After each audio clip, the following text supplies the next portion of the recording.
KwaZulu-Natal police are cooperating with their Johannesburg police counterparts to hunt down those behind the apprehension of the killing of 11 taxi operators from the Johannesburg area in the KZN Midlands. SABC News reporter Mlungisi Khumalo has the latest on that. A very good afternoon to you. Over 200 bullets were fired in this. Can you please give us an update?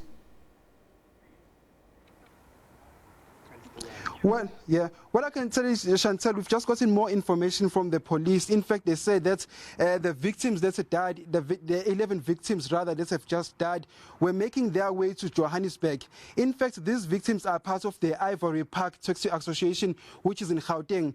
Now, what I can tell you right now is that yesterday these victims were making their way into the funeral of their taxi owner, who was apparently said to have been gunned down in Johannesburg.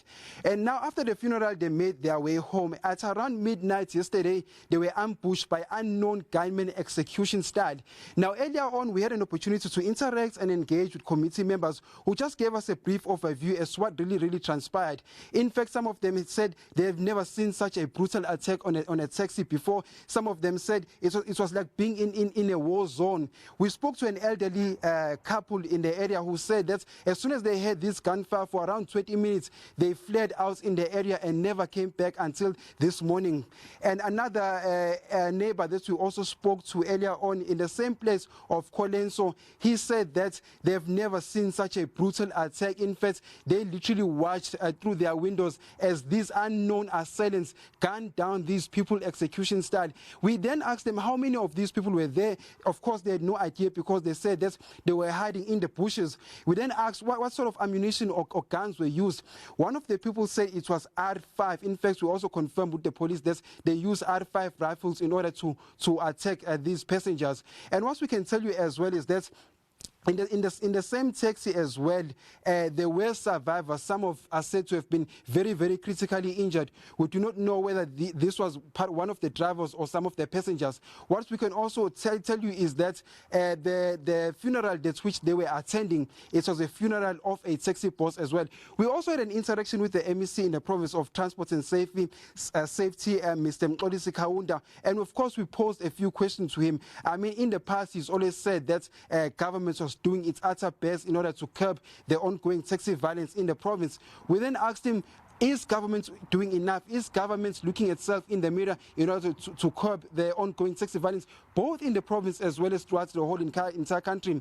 What Mlungisi said is that they've already set up an interministerial task team which will look into the killings. In fact, we also heard from the commissioner for the SABC. He also said that police were on their way with investigations and will try very hard in order to get what was the main cause of this. Now, if you can just see behind me, Chantal, I don't know if you can properly, that is the actual taxi. It is riddled with bullets. Over 255 live ammunition was used in order to kill the victims that were inside.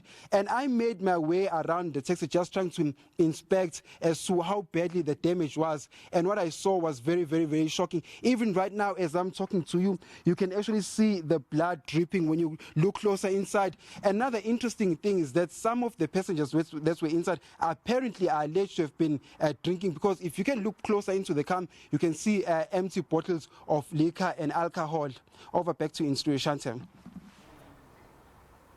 Thank you very much for that, Mlungisi Khumalo, giving us an update around that horrible shooting that transpired in the middle of the night, confirming over 200 bullets were actually fired. They're also saying that it has been described as execution style, also getting confirmation from police on the ground saying that R5 rifles were used. Also, community members in the surrounding areas describing it as an absolute war zone. Mlungisi Khumalo for SABC News.